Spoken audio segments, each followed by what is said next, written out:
Messiat Adishmaya, Masechet Chulin, Daf Nun, nous commençons Daf Memtet Amoudbet, 6 lignes avant la fin de la page. Amar Rav Nachman.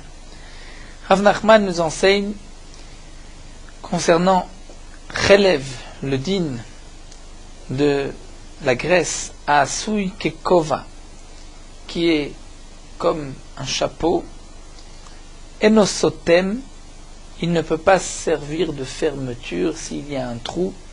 Ce Chelev ne peut pas fermer ce trou où la bête est très fin. Hecha, à quel endroit? Amrela, certains expliquaient, chite de karkasha, c'est-à-dire les morceaux de graisse qui se trouvent vers la fin des intestins, proche de la sortie des excréments. C'est ce qu'on appelle la karkasha, donc là où l'intestin est plus gros. Et à cet endroit-là, il y a de la graisse qui est kekova, c'est-à-dire des petits morceaux comme des chapeaux.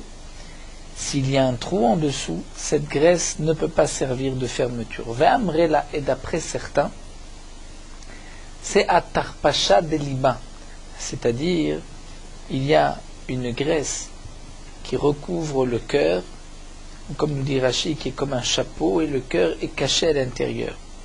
Donc cette graisse ne peut pas servir de fermeture si le cœur a été percé ou le poumon à côté du cœur, à côté de cette graisse, et que cette graisse ferme ce trou du poumon. Donc d'après cette version, enosotem, cette graisse ne ferme pas. Ce n'est pas suffisant pour pouvoir fermer le trou qui était sur le poumon ou sur le cœur, ou à cet endroit-là, donc à la fin des intestins. Amar Rava. Rava nous enseigne. Shamit mine de Rav Nachman tarte. J'ai entendu de Rav Nachman deux enseignements. Chimtsa ou bar chimtsa. Il y a deux parties de la graisse qui se trouvent sur une partie de l'intestin, de la keva, qu'on va traduire par la caillette. Il y a chimtsa ou bar chimtsa. L'un chad satim, vechad lo satim. Il y en a un des deux, une de ces deux graisses, qui peut fermer s'il y a un trou, ça peut servir de fermeture, la bête n'est pas très fin. Et l'autre, lo satim, ne ferme pas. Velo yada nahai minayu, mais je ne sais pas lequel des deux, est-ce que c'est chimtsa ou bar chimtsa, qui sert de fermeture, lequel ne peut pas servir de fermeture. La Gemara poursuit, Rav Huna bar chinena et Rav Huna berid Rav Nachman Amar, on dit que bar chimtsa satim et chimtsa lo satim. La partie qu'on appelle bar chimtsa, comme bar le fils de chimtsa, peut servir de fermeture sur un trou, mais chimtsa lo satim non. Et Amar Raftavut va dire le simaner, le siman pour ne pas te tromper, yafe koach haben mi koach ha'av, comme on voit dans une Mishnah dans Masechet Brita, dans Masechet Shavuot, que parfois le fils a plus de force que le père. C'est par rapport à un digne de Shavuot que le père doit jurer s'il veut prendre, alors que le fils peut prendre sans jurer. Donc on dit yafe koach haben mi koach ha'av. Donc là aussi on voit que bar chimtsa a plus de force, bien que c'est bar chimtsa que chimtsa elle-même, que le père, puisque le fils bar chimtsa peut servir de fermeture. Qu'est-ce que c'est ce chimtsa? Hay chimtsa, vai bar chimtsa. Qu'est-ce qui est appelé chimtsa? Qu'est-ce qui est appelé bar chimtsa? Tashma, la Gemara va nous apporter une preuve. D'Amar Rav Nachman. Rav Nachman a dit Inhu Michal Achle. Eux, les habitants d'Eretz Israël, Michal Achle, mangeaient ce morceau de graisse, considéraient que c'était une graisse permise. Veledidan, et d'après nous, Mistamna melosatim. C'est-à-dire, et pour nous, il posait la question, et pour nous, avec point d'interrogation, nous, les habitants de Babel, même si c'est vrai qu'on ne mange pas, parce qu'on considère que ce n'est pas donc un morceau de graisse qu'on peut manger, mais malgré tout, c'est comme un morceau de graisse pure qui peut servir de fermeture. Donc, nous voyons de là, nous explique Rashi, que le point de machloket entre les habitants d'Eretz Israël et de Babel, c'est ce que Rav Nachman appelait par bar chimtsa, puisqu'on avait dit plus haut que bar chimtsa pouvait fermer le trou. Et donc là, on voit de cet enseignement de Rav Nachman que la partie de graisse que les Bnei Eretz Israël mangeaient et que les Bnei Babel, ceux de Babel, ne mangeaient pas, cette partie qui peut fermer, donc elle est appelée Bar Chimtza, puisque c'est celle qui est Sotemet, et c'est donc sur Bar Chimtza qu'il y a une marloquette. Et donc quel est ce morceau que les habitants d'Eretz Israël et de Babel étaient en marloquette? Eh bien, la Gemara va poursuivre, et là nous allons donc savoir de quoi il s'agit, qu'est-ce que c'est le Chimtza et Bar Chimtza. De Akshata kule alma lo pligé de Asir et qui pligé de Aitera. Donc la Gemara va nous expliquer quelle est la partie de graisse où il n'y a pas de marloquette et quelle est la partie de graisse où il y a une marloquette. Comme nous allons le voir par la suite et comme nous avons déjà commencé auparavant, l'estomac de la bête, du ruminant, d'une vache, d'un bovin, il y a 4 compartiments qui sont appelés dans le Lachon de la Gemara Keres, Betakosot, Hamasses et la Keva. Du Véchet, l'œsophage, la nourriture arrive dans le Keres. Ensuite, elle passe par le Betakosot, ensuite Hamasses et Keva pour ensuite sortir dans les Dakin, dans les intestins. Ces 4 parties de l'estomac sont appelées, en français on appelle le Keres, le rumen, et la panse, que Rachid traduit à chaque fois la panse. Il y a Betakosot, le deuxième estomac, qui est traduit par le réseau. Troisième Hamasses, c'est le feuillet. Et le quatrième, la Keva, c'est la caillette. C'est vrai qu'on traduit souvent la Keva comme étant la panse, parce que tout l'estomac, on l'appelle la panse, mais en vérité, la Keva, c'est précisément la caillette. Et de la caillette, les aliments sortent dans les intestins. Il y a d'abord les dakin, les intestins qui sont d'abord petits, étroits, et ensuite il y a les gros intestins jusqu'à la sortie, comme nous l'avons vu plus haut. À cet endroit de la keva, la caillette, elle est en forme d'arc, comme un arc à flèche, et il y a de la graisse qui suit cet arc, et il y a de la graisse de l'autre côté qui est comme la corde qui ferme l'arc. Et donc c'est pour cela que dans la Lachon des Chachamim, on va parler de ces deux graisses comme une graisse qui forme l'arc et l'autre qui forme la corde. Donc c'est ce que l'Agma nous dit. Te akshata kule alma lo pligé de asir. La graisse qui se trouve à kashta sur le keshet, sur l'arc, c'est-à-dire en dessous de la caillette, qui forme un arrondi, un arc. La kule alma lo pligé de asir. D'après tout le monde, ce morceau de graisse est interdit, aussi bien par les habitants de Babel que les habitants d'Eretz Israël, c'est interdit. Qui pliguait leur marloquette de Aïtera sur le Yeter. Yeter, c'est la corde qui forme cet arc. Donc c'est la partie de graisse qui se trouve en face, on va dire, de cet arc qui représente la corde de l'arc. Là, il y a une marloquette entre les habitants de Babel et d'Eretz Israël.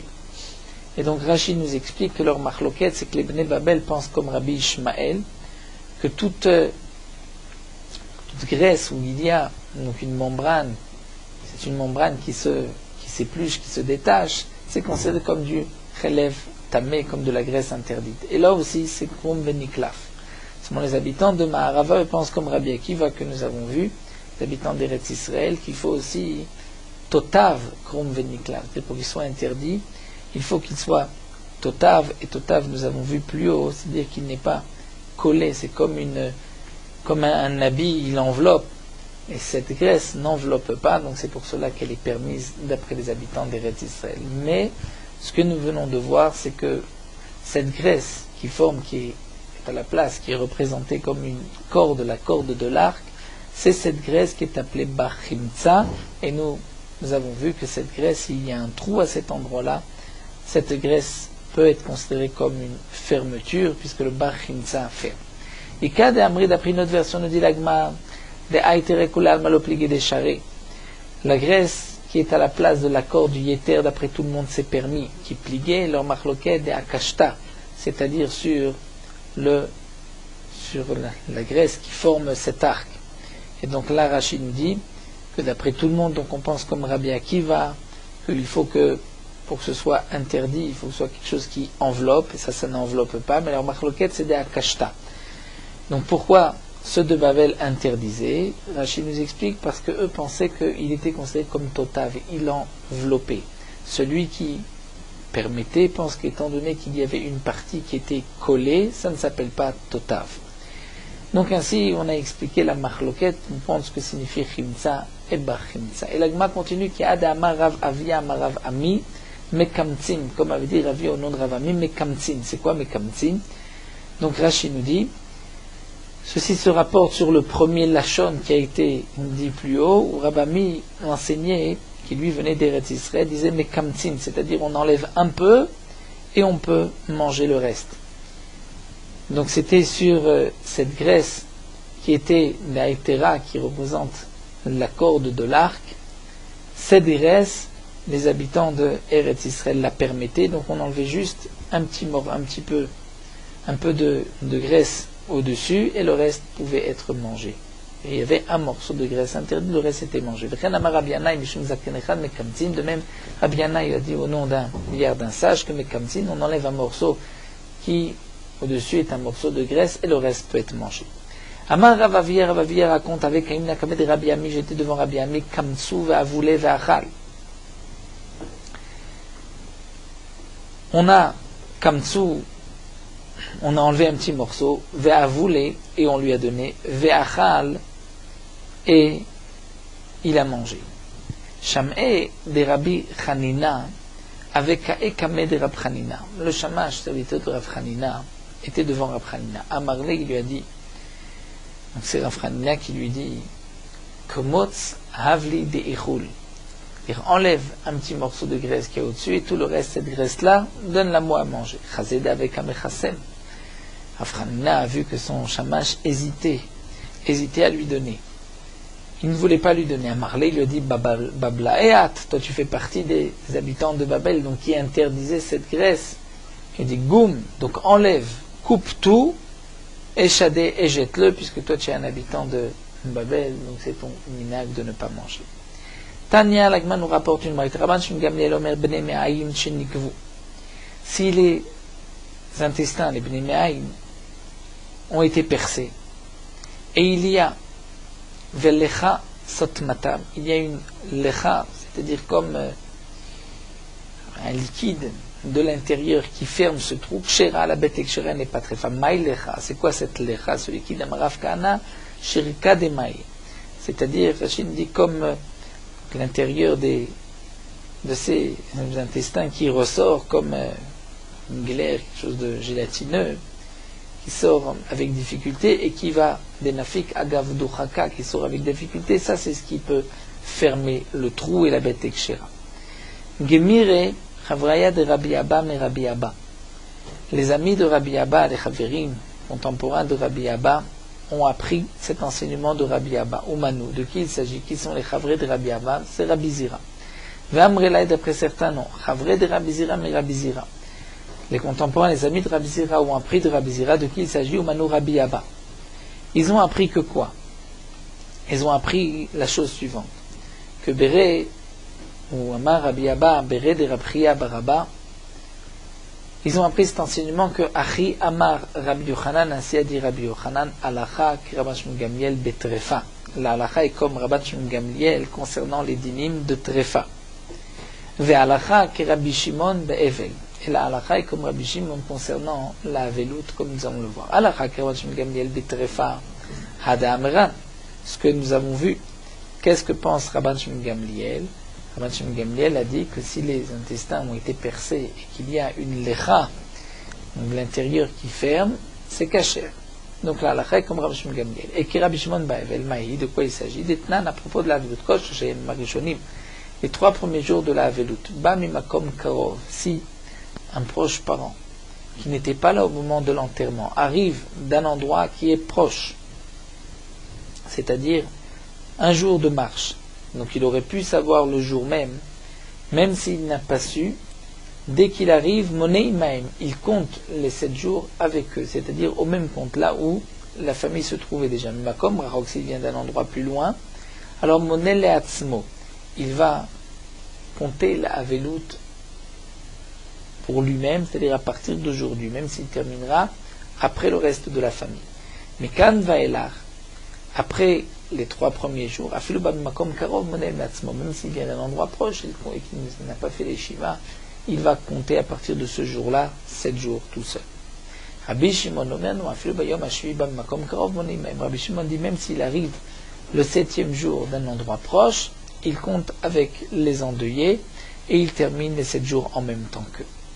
Donc c'est là où on dit que l'halakha est comme Rabbi Shimon. Amar Man Dehu, il y avait un des élèves, que la Gemara, nous dit Rashi, ne se rappelait pas qui était cet élève, qui a dit la chose suivante: Izki ve'isik, que j'ai le mérite de monter, d'apprendre cet enseignement mipoumé démara de la bouche du maître, de celui qui l'a dit, qui salik, lorsque cet élève est monté. Il a rencontré donc Rabbi Abba, le fils de Rabbi Barabba, qui avait donc dit la même ra plus haut qu'Alakha qui est Gamliel et Alakha qui est Rabbi Shimon. Et il lui a posé la question à Marley, il lui a dit Amar Mar Alakha qui est Rabbi Gamliel et Trefa, est-ce que c'est vous qui avez dit que l'Alakha est comme Rabbi Gamliel à propos des Trefot? À Marley, il lui a dit non, Ha'en Alakha Amrekira. Je dis que l'Alakha n'était pas comme Rabbi Gamliel. Alors il lui a demandé aussi, est-ce que Rabbi Shimon Ba'avel, Maï, quel était le din? Est-ce que vous avez tranché comme Rabbi Shimon à propos de la Avelout? À Marley, il a dit Pluktaninu. C'est une machloket d'Itmar. Rav Chizda Amar Alacha, Chen Amar Rabbi Yochanan. Rav Chizda dit Alacha que Rabbi Shimon de même a dit Rabbi Yochanan, que Alacha, ve Rav Nachman Amar En Alacha. Et la conclusion, va En Alacha qui Rabbi Shimon Gamliel Bitrefa, comme nous avons vu que lui, il avait dit donc, je n'ai jamais dit que l'Alacha est comme Rabbi Shimon Gamliel, mais elle n'est pas comme Rabbi Shimon Gamliel.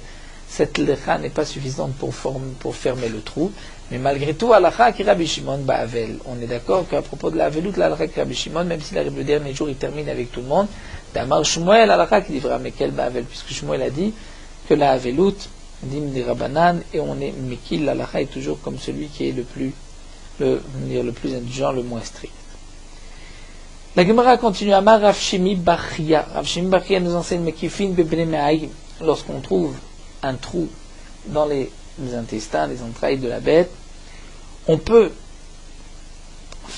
comparer avec un autre morceau, un autre intestin. C'est-à-dire que lorsqu'il y a un trou, on ne sait pas si c'était avant la shrita ou après, il suffit d'apporter un autre morceau d'une bête, le même morceau, de faire un trou et de voir est-ce qu'il ressemble. S'il ressemble, c'est que c'est après la shrita.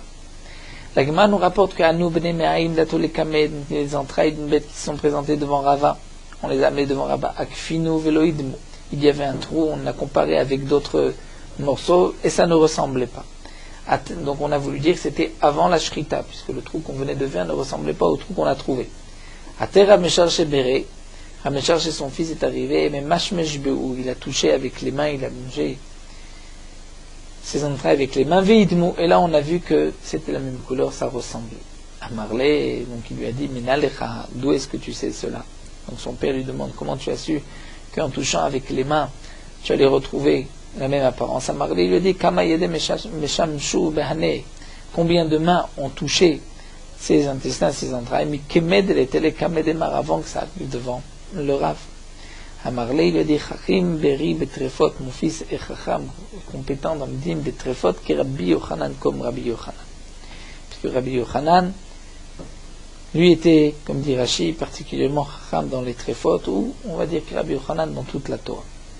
La Gemara continue, Rabbi Yochanan et Rabbi Lazar d'Amret Arvoyou ont tous les deux dit, mais kifin berea, lorsqu'il y a un trou dans la réa, et qu'on ne sait pas, dans les poumons, ça ne peut pas dire que c'est le tabac, le shochet qui en vérifiant a fait ce trou, eh bien on va apporter un autre poumon et on va essayer de comparer, de voir, lorsqu'on fait un trou dans cet autre endroit, est-ce que ça ressemble? Si ça ressemble, c'est que le trou était après la shrita. Amar Rava, mais Rava vient préciser, et attention, lorsqu'on dit makifim berea, c'est loamran la beota aruga. Dire seulement si on amène la même aruga, c'est-à-dire la même partie, la partie droite ou gauche du poumon. Aval maruga, la aruga lo. Mais si c'est d'un poumon à un autre, non. Pourquoi? C'est d'une partie droite à gauche, non, puisque peut-être que ce n'est pas, ça ne ressemble pas. Veil cheta la halacha, aflu maruga la aruga. On peut apporter donc même d'une partie du poumon de l'autre côté, côté droit sur le côté gauche. Mais midaka le daka ou migasa le gasa. Seulement midaka le daka, c'est-à-dire d'une bête du menu bétail pour une bête du menu bétail, ou du gros bétail pour le gros bétail. Va l'omigasa le daka, on ne peut pas apporter une preuve du gros bétail pour le petit bétail, ou l'omidaka le gasa, ou le menu bétail pour le gros bétail. Donc Rachid dit qu'on peut apporter donc même d'une autre bête, mais à condition que ce soit menu bétail pour menu bétail ou gros bétail pour gros bétail. Rachid donne une autre explication en disant que ce qui signifie gassa et daka les daka, c'est la partie du poumon. Nous avons vu qu'il y a une partie épaisse, les umot en bas, et les unot, qui étaient comme donc les lobes du poumon. Donc là c'est gassa ou daka d'après Rachid, d'après la deuxième explication, que daka c'est les lobes du haut, qui sont plus fins, et non pas ceux du bas qui sont considérés comme les harugot. Donc aussi une forme mais plus grosse dans l'essentiel, si on peut dire, du poumon. La Gemara continue à Abaye verava d'amre tervayu mekifim bekane. Abaye et Rava on dit que s'il y a un trou dans la trachée artère, on peut comparer avec un autre trou dans la trachée artère. Amar Papa précise le amranela beota chulia, seulement si c'est dans la même chulia. Chulia, c'est-à-dire 3 anneaux forment une chulia. Donc dans les mêmes chulia juste à côté, on peut apporter une preuve. Mais chulia, les chulia, si c'est un groupe de 3 anneaux à un autre, on ne pourra pas comparer puisque peut-être les apparences sont différentes. Vil, chetaf, le chulia, les chulia. La halakha, c'est que même d'une chulia à une autre, on peut apporter, mais on mi bar chulia, les bar chulia, avalom mi chulia, les bar chulia. Comme nous explique Rashi, le canet, c'est-à-dire la trachée artère, formée de chuliotes d'anneaux, et comme nous l'avons vu déjà plus haut, il y a une partie qui est plus épaisse que la partie du dessous.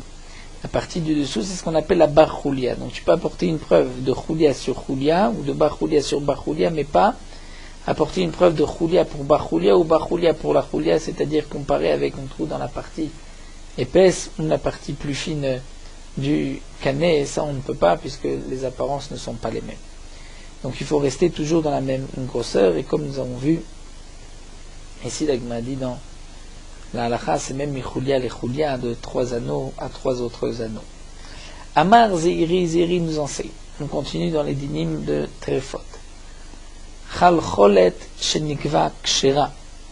Chalcholet, c'est la fin de l'intestin, le gros intestin, avant que les excréments sortent, là où se trouve, donc avant la sortie, c'est ce qu'on appelle chalcholet, qui a été percée, elle est kshera la bête. Oil, puisque Vedirchaim Mamidot Ota. Étant donné que les hanches, les cuisses de la bête retiennent, Mamidot Ota retiennent cet intestin, et que donc le trou ne va pas rendre la bête très femme, puisque Nechaim se trouve juste à l'endroit du trou. Vekama et combien, c'est-à-dire jusqu'à combien, quel est l'endroit de cet intestin qui peut être ouvert, que la bête n'est pas très femme. Marabilaya, Marabi Yochanan, Makom Adavek Berubo. L'endroit qui est collé avec les cuisses, les hanches, Berubo, c'est jusqu'à lorsqu'il y a un trou, la majorité de cette chalcholet jusqu'au rov, c'est kacher, au-delà c'est taref, mais chez l'obim comme avec bemachou. Si ce n'est pas l'endroit qui est collé avec les hanches, là dans ce cas-là même un petit trou rend la bête très fine. Amro arabanan kamed et rava.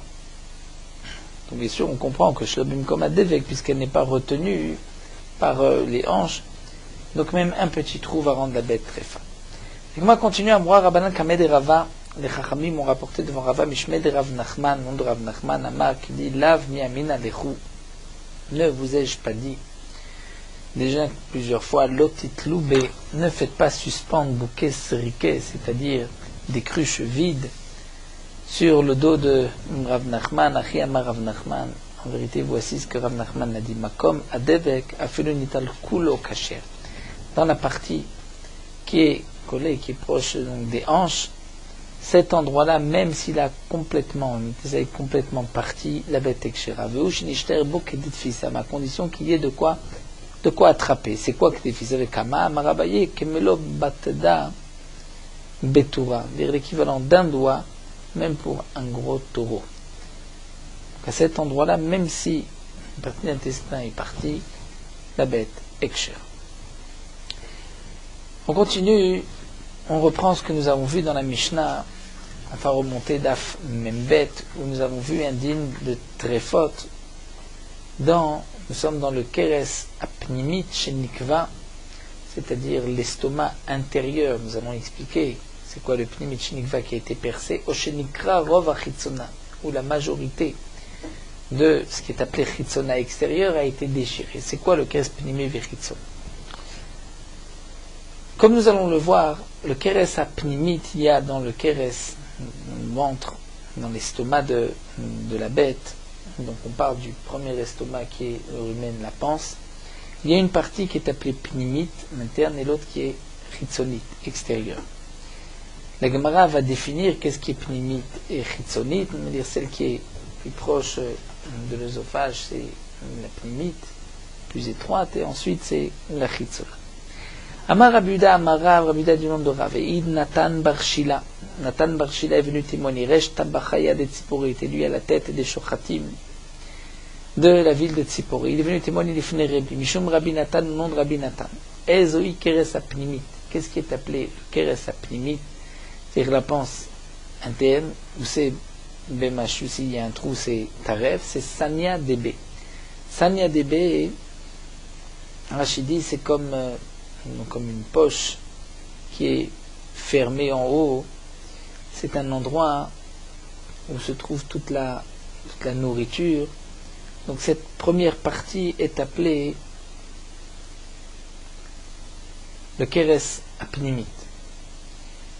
Vechen Amar Rabbi Yoshua ben Kocha Sanya Debi. Et de même à dire Rabbi Yoshua ben Kocha, c'est ce qu'on appelle Sanya Debi. Donc à l'époque, il connaissait cet endroit-là. Rashi nous dit aussi qu'il y avait un endroit précis où les Shochatim avaient l'habitude de faire un trou dans la panse et de sortir tous les aliments qui se trouvaient à l'intérieur. Donc ça c'est ce qu'on appelle Sanya Debe, c'est ce qui est appelé Pnimit. Rabbi Ishmael Amar Istomacha de Karsa. Rabbi Ishmael dit Rashi dit Istomacha, c'est seulement l'estomac du Keres du ventre. Mais Ravasi Amar Rabbi Yochanan Makom Tsar Yesh Bakeres Ve'eni Yodea Ezeu. Il y a un endroit qui est étroit dans le Keres, dans la panse, mais je ne sais pas où se situe exactement cet endroit. C'est cet endroit qui est appelé Pnimi, le reste appelé Chitzon. Amar Rav Nachman Bar Yitzchak dit c'est un sinafal Karsa Bebira. Le Keres, le din de la panse, est tombé dans un puits. Si tu ne sais pas nous dire où est-ce que ça se trouve, peu importe ce que tu as entendu, Makom Tsar Yesh Bakeres, tu ne sais pas le définir, ça ne nous apprend rien. Amar Avacha Barav Ava Amar Avasi. Lui va expliquer Mina Metzar Ul Mata, c'est-à-dire de la partie qui était étroite. C'est ce qu'on appelle, Mata vers le bas, c'est ce qu'on appelle, Rashi explique, donc lorsque la bête est suspendue vers le bas, c'est-à-dire proche de l'ésophage, là c'est ce qu'on appelle Pnimi. Rabbi Yaakov Manachmani Amar Shmuel Makom Shen Bo Milat. Quelle est la partie appelée Pnimit? C'est un endroit où il n'y a pas comme une sorte de laine, une sorte de poil de laine sur l'estomac. Donc là où il n'y en a pas, c'est ce qu'on appelle le Pnimi. Rav Avina Amar Gneva Mishum de Rav. Rav Avina a dit au nom de Gneva, au nom de Rav, que Tefar Beveshet Samour le Keres, c'est-à-dire un Tefar, un œsophage proche du Keres, de l'estomac, Zoi, c'est-à-dire proche de la panse, Zoi Keres Apnimit, c'est ce qu'on appelle le Keres Apnimit, s'il y a un trou Bemaché. Amre Bema'arava Mishme de Rabbi Yosef Bachanina. En Eretz Israël, Bema'arava, on disait au nom de Rabbi Yosef Bachanina, Kola Keres Kulo, Zoi Keres Apnimit. Tout l'estomac est appelé Keres Apnimit. Vezeu Keres Achitzon. Qu'est-ce qui est appelé alors Keres Achitzon? Si on ne divise pas la panse, l'estomac en deux, mais tout l'estomac est appelé Pnimit, alors qu'est-ce qui est appelé Chitzon? C'est Bassar Achofet Rova Keres, c'est la chair qui recouvre la majorité de l'estomac. Rabba Baravuna Amar Mefar Ata. Rabba Baravuna lui dit, quelle est cette partie qui est appelée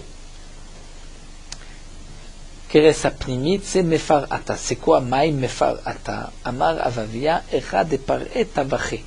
C'est à l'endroit que les Tabachim et Shochatim avaient l'habitude d'ouvrir la bête, et directement dès qu'ils ouvraient le premier endroit, lorsqu'ils ouvraient pour faire sortir les entrailles, c'est à cet endroit-là que il commençait, et c'est cet endroit qui est appelé le Keres Apnimit. Benarde et Avde Keraba Baravuna, dans la ville de Narde, on avait tranché la halakha comme Rabba Baravuna, c'est-à-dire Efar Ata, cet endroit qu'on ouvre. Là-bas, on sait c'est le Keres Apnimit.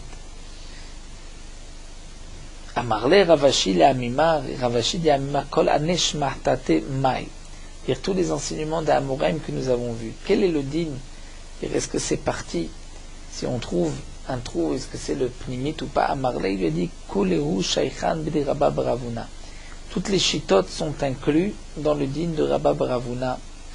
C'est-à-dire que ce que nous avons vu, le din Sanya Debe ou Istomacha, ou l'endroit où il n'y a pas de laine, tout ceci se trouve en réalité au même endroit, un peu plus en bas, mais si on est matrif toute cette partie par un petit trou, donc la partie que lorsqu'on ouvre, on considère que tout ceci, dès qu'il y a un trou, on est matrif, là on est yotzé de toutes les chitotes. L'agma continue, mais la chita des Ravasi Amar Rabbi Yochanan Maï, ce que nous a dit Ravasi Rabbi Yochanan qui a dit, lui, je ne sais pas où est le Krespinmi. Amarle, il lui a dit que faire Pirsha Ravacha Barava. Déjà, Ravacha Barava a expliqué que c'est la partie qui est étroite. Et ça correspond aussi à cet endroit de Mefar Ata. Vede Rabbi Avina ou de Bnei Marava Mai. Et dit, est-ce que Rabbi Avina lui a expliqué que le Kiras Apnimit c'est dans le Veshet, c'est dans la partie de l'œsophage, un Tefar. Est-ce que les Bnei Marava nous ont enseigné, que nous avons vu plus haut, que les Bnei Marava a expliqué que tout le Keres c'est le Keres Apnimit? Là, il va parler Hanevada expliqué. Eux, c'est sûr qu'ils sont en Machloket, puisque c'est ou le Veshet qui est le Pnimi, ou tout l'estomac, alors que là on dit que c'est juste la partie que lorsqu'on ouvre, qu'on la trouve directement. Donc eux c'est sûr qu'ils sont en Machloket. Rashi nous dit que puisque la halakha n'a pas été fixée, donc on va faire la chumra et on va être matrif dans tout l'estomac. Dès qu'il y a un petit trou, on dit que c'est taref, comme les Bnei Marava. Bien sûr, Rashi nous rapporte ce que nous n'avons pas précisé depuis le début de Masechet Trefot, de Perek Telo Trefot, mais nous l'avons vu au début de Masechet Choulin, qu'en vérité, on n'est pas obligé de vérifier toutes les Trefot. Lorsque on fait la shrita d'une bête, on ne va pas regarder est-ce que les intestins n'ont pas été percés, le ventre, l'estomac, etc. On regarde juste les poumons, étant donné que souvent dans les poumons, il y a des Trefot. Mais sinon, pour tout le reste, on ne vérifie pas. Mais c'est vrai que si on trouve, à ce moment-là, la bête peut être très forte. Rabbi Yehuda Omer Bigdola. Nous avons vu dans les paroles de Rabbi Yehuda que Rabbi Yehuda avait dit, lorsqu'il y a un trou dans l'estomac, on remonte à Daf Membet dans la Mishnah. Rabbi Yehuda avait dit Agdola, c'est si c'est un tefar, Vaktana Beruba, à propos de Mikra Rov Achitzona, c'est déchiré la majorité du Keres Chitzon extérieur. Donc nous avons vu une machloket, qu'est-ce qui est appelé Chitzona? Est-ce que c'est la peau qui recouvre le Keres, comme les Bnei Marava, ou bien c'est une partie de l'estomac, de la panse qu'on divise en deux, une partie qu'on va considérer comme Chitzona. En tout cas, Rabbi Yehuda nous a dit Agdola, donc la grande bête, on va dire c'est un Tefar. L'Aktana, c'est Beruba. La Gemara explique que a dit Rabbi Yehuda, Mamigdola, Amar Rabbi Binyamin Bar Yefet, Amar Belazar, Lo Gdola Gdola Mamash, Velo Ktana Ktana Mamash. Est-ce que Rabbi Yehuda a voulu dire, ce n'est pas Gdola Gdola, c'est-à-dire une très grosse bête, Gdola Gdola Mamash, ou Ktana, et la Kol Shenikra Ba Tefar, Velo Averuba, Zoi Shen Lo Bigdola Tefar. C'est qu'en vérité, lorsque une partie s'est déchirée, il y a un Tefar qui s'est déchiré, mais ça ne représente pas la majorité du Keres Achitzon, là on dira Zoi Shenu Bigdola Tefar, que c'est taref puisqu'il y a quand même un Tefar ouvert. Mais si on voit que Rouba, que la majorité s'est déchirée, mais qu'il n'y a pas encore un Tefar, Velo Ave Tefar, Zoi Shenu Bektana Berouba, c'est là où on va dire oui, mais c'est l'Ektana, c'est Berouba, c'est-à-dire en vérité, le din, peu importe si une grosse bête ou une petite bête, on regarde ou Tefar ou Rov.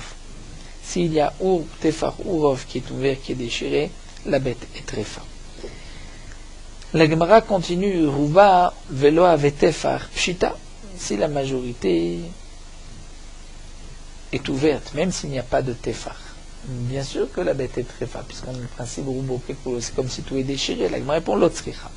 La avetefar bemashu. C'est-à-dire, le chidouche, c'est que s'il y avait un tout petit peu plus que la majorité, on serait arrivé à un tefar. Maudétement, on aurait peut-être pu dire Adimikreba tefar lo avetrefa, tant qu'il n'y a pas la largeur d'un tefar, un centimètre, bam, qui est ouverte, donc on ne va pas dire que la bête est trefa. Kamash malam, puisqu'il y a déjà la majorité, elle est trefa, même s'il n'y a pas encore de tefar. Amar Geniva, Amar Ravasi, Geniva du nom de Ravasi. Nikdera Kesela Trefa. C'est-à-dire, si on a fait comme une fenêtre ronde, la largeur d'une pièce, c'est là, Trefa, la bête est Trefa. Pourquoi chez Intimtar Tamod à la Tefa? Puisque si on va tirer des côtés, on arrivera par cette ouverture à un Tefa. Si c'est ouvert, un rond, d'une pièce d'un sela, lorsqu'on tire, on arrivera à un tefar, donc la bête est très fin. Amar apriya baraban, dit les didi, d'après moi, me farshalamine de Gneva ambara de Nardé. C'est-à-dire que Gneva lui-même lui a expliqué sur le lieu du passage du fleuve de Nardé, il a expliqué que Kesela Kshera, si c'est comme une ouverture ronde d'un sela, d'une pièce de monnaie de sela, c'est kacher, plus que Yetem et Kesela Trefa. Puisque si c'est plus, c'est là où on arrivera à un tefar. Avec Kama Yetem et Kasela, combien? Si c'est plus large qu'une sela, qu'une pièce, la bête est trefa. Rabbi Yosef, qui compte des Ailan Tlat Kashiata Betsifa Beduchaka. Belot Tsifa Berevacha. C'est si on peut faire rentrer 3 Kashiata, c'est-à-dire des noyaux de date, Betsifa, avec un peu de chair de la date. Si on peut faire rentrer 3 bedochaka avec difficulté, ou bien belotsipa, si on enlève, on laisse le noyau à nu, on peut rentrer 3 berevacha facilement, ça c'est le shiur de un peu plus qu'un sela où la bête est très fin. Alors, nous allons nous arrêter ici. Terminons avec Merot Halacha Daf Nun. Le basar bechalav est interdit be'ana d'en tirer profit, donc il est interdit aussi de le jeter dans la rue, même lorsqu'il n'y a pas d'animaux, afin que personne ne puisse en profiter.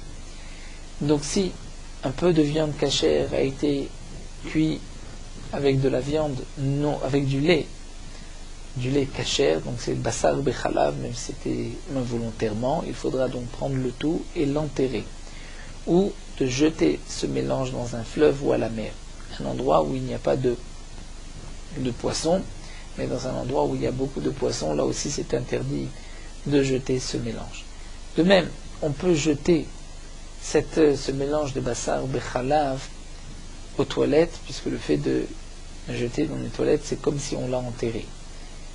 Bassar bechalav qui est interdit be'ana'a, même si on le brûle et que nous obtenons de la cendre, cette cendre est aussi interdite d'en tirer profit. Donc c'est pour cela qu'il n'est pas suffisant de brûler le bassar bechalav, puisqu'on risquerait ensuite de profiter de la cendre, il faut l'enterrer. Dans les poskim, il est rapporté, puisque le bassar bechalav il est interdit d'en profiter, nous avons aussi l'interdiction de le garder à la maison. Il faut au plus vite le faire disparaître pour ne pas qu'on arrive à une takala, à le consommer ou en tirer profit.